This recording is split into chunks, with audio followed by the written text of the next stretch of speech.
Thank you very much. There's a disjuncture, I think, between my paper and this morning's papers. My paper is not adventurous, it's not ambitious.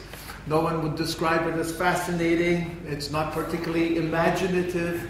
It focuses on nuts and bolts. It's not that. But I do think it's a jumping off point for engaging in futurology. And I hope it's also a segue into the paper by Boyan on Kosovo. I think this is the context which helps us understand the unique case of Kosovo. It's part of a more general project, which at the moment is an exercise for me in brainstorming. There's a project I'm involved in Sweden that wants to question whether Europe is in decline generally. And I remember hearing Swedish Foreign Minister Carl Bildt, famous for his one-liners, saying at the European University Institute last year that in about 30 years' time, Europe will be a mere peninsula of China. So there are a lot of other forces at work that may be troublesome to Europe. But I think that the European state system is becoming a fatal flaw.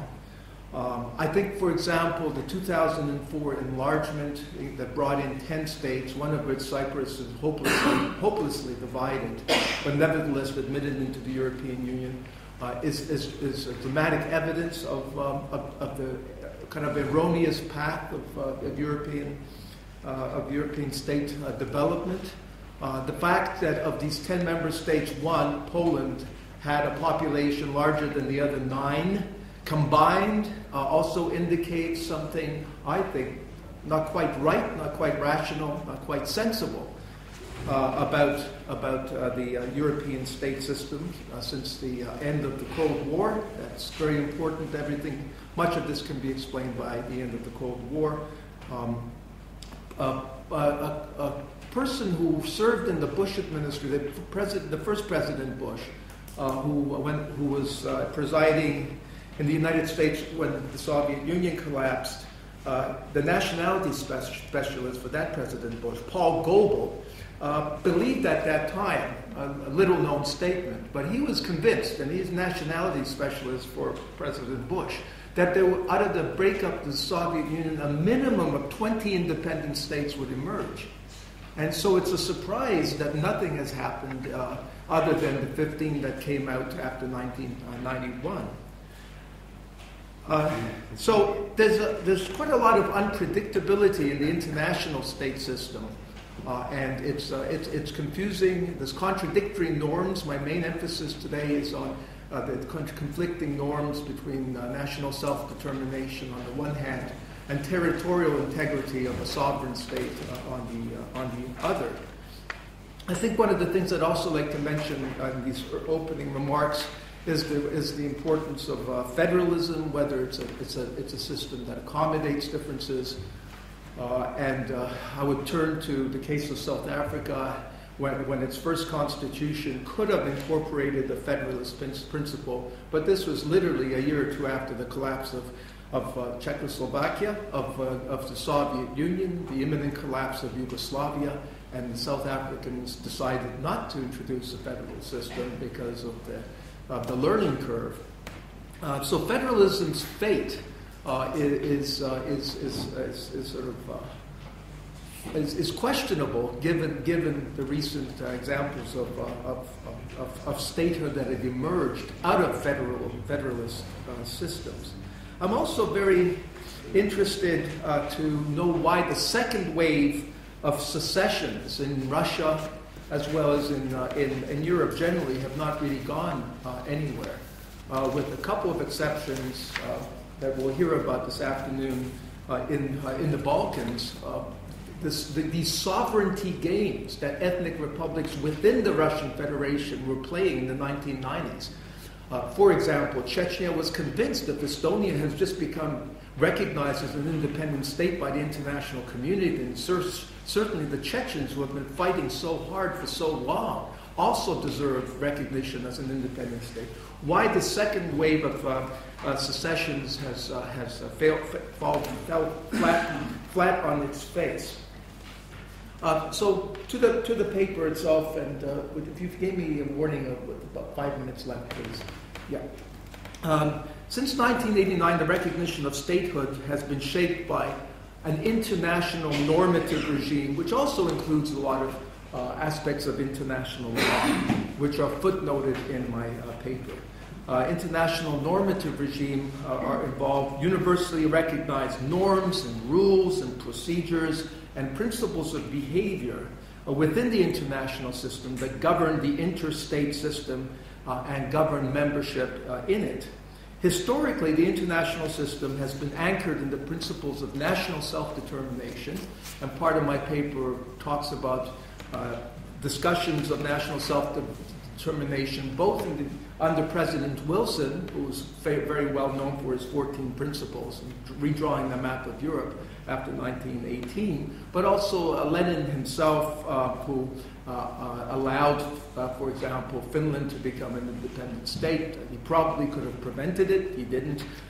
Poland, too, he wanted a red Poland, a communist Poland, and hence the forgotten war that took place at that time. But nonetheless, an independent Poland was acceptable. So the idea that Lenin was Stalin, which is often sort of a mistaken,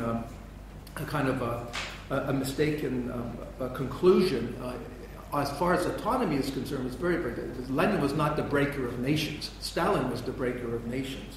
So I think this idea of self-determination already around 1918 to about 22, 23 was a common theme both in the emerging Soviet bloc as well as in the West.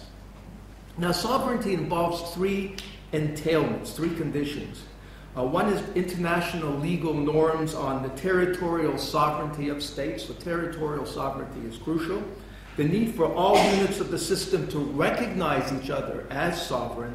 And thirdly, the international legal requirement on states not to interfere in the domestic internal affairs of other states.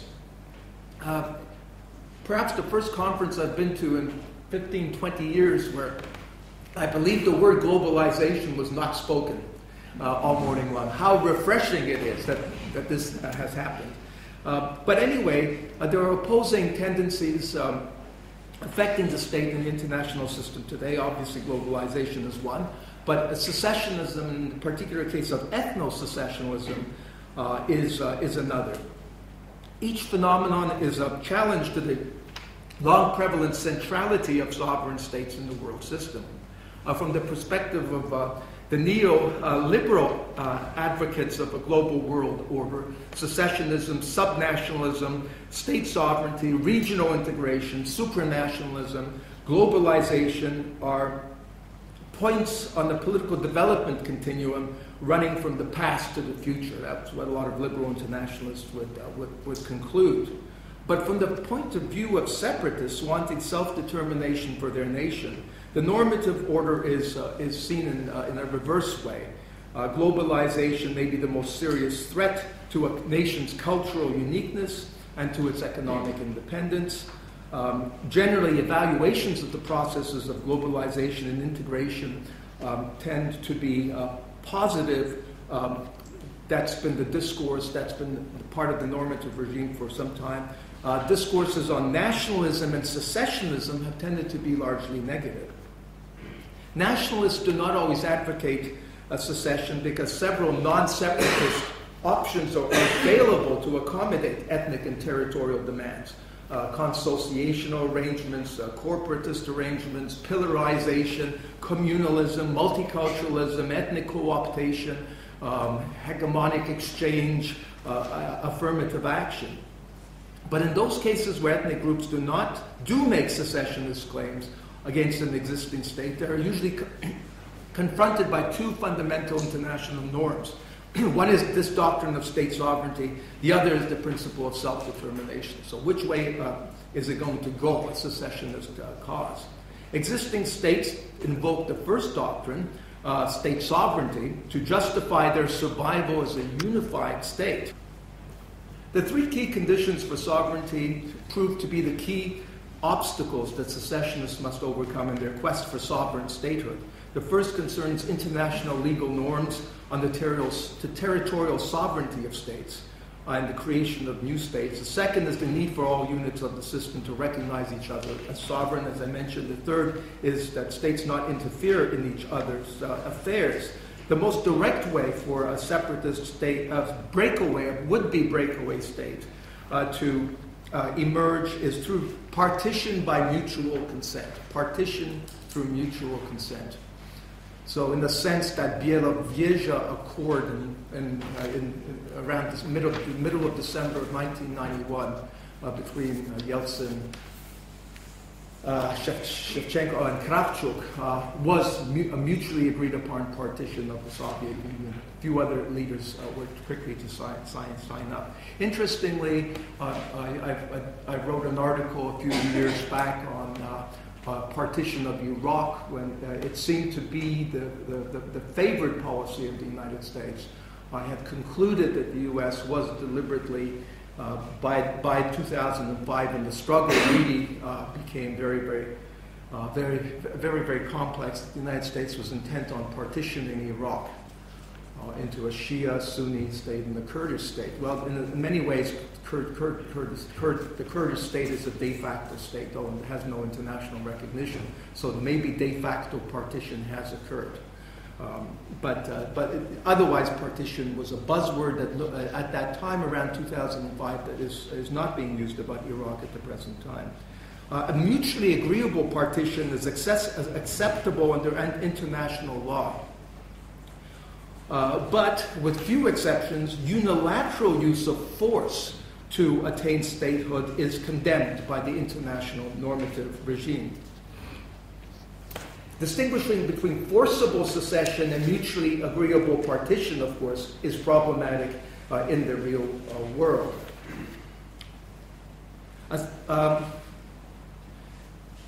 A mix of political and legal principles helps determine which claimants to independence are likely to be accorded recognition for sovereign state. And I think this is what I would really emphasize.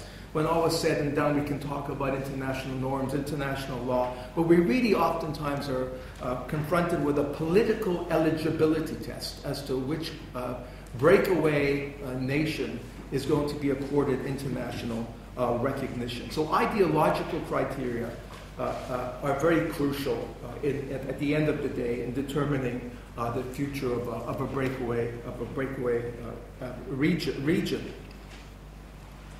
In practice, recognition depends on whether a would-be state's government is likely to be friendly towards the recognizing party or not. I mentioned in the paper, I don't get into much detail about this, but the 1990s, I think, really was this unipolar moment. What the United States was able to do in the 1990s, it cannot do now. It simply does not have the political and diplomatic muscle to engineer what it did then, including to the international state system and even the European state system, as what it would be possible for the U.S. to do right now.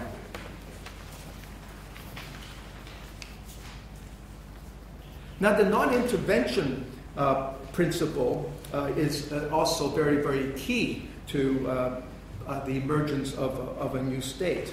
In an international state system based on the norm of sovereign equality of states, where only states claim legal monopoly of jurisdiction within their borders, and where this right is recognized by all states in the system, it's logical that states be allowed to exercise their right to control their territory free of outside interference. To do otherwise would make sovereignty meaningless. One of the very first political science classes I ever took as an undergraduate was about whether sovereignty was divisible or indivisible, and I'm sort of amazed that I'm still having to wrestle with this idea whether sovereignty can be can really be divided up and shared between two parties to a mutually acceptable agreement or not. I list the various types of exceptions when interference in internal affairs or intervention, more value-neutral term, is allowable. For example, self-defense, promotion of international peace, preemptive action to stop an illiberal state from emerging. One of the arguments that has been made, you can read Alan Buchanan on this, on the moral case for secession, about, for example, Quebec. It was that if Quebec was to emerge as an independent state, that's one thing. But if it was to emerge as an independent, ethnocentric, illiberal state that does not provide autonomy for English speakers, does not provide a place for immigrant groups, then there is reason for the Canadian government to prevent such an illiberal state from emerging. So I can list these various requirements for having an exceptional case for non-intervention.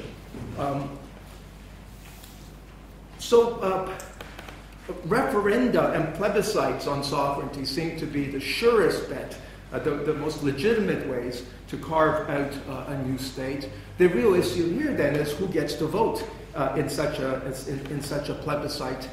Is it simply those people who have already determined that they want to be a breakaway region, they feel themselves to be a political and not just a cultural nation? Are these the only people allowed to vote in the plebiscite?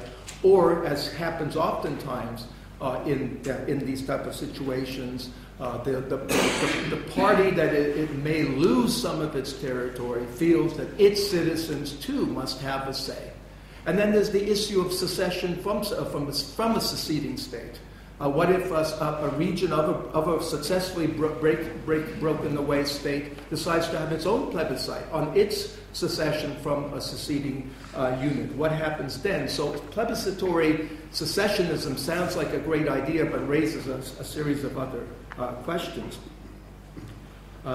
This subject is not really covered by the international normative regime, and this failure affects this very critical aspect of sovereignty. What constitutes outside intervention in a state and what does not? So I will end at that point, and if you have a question, please ask. My paper, of course, is available online, I think.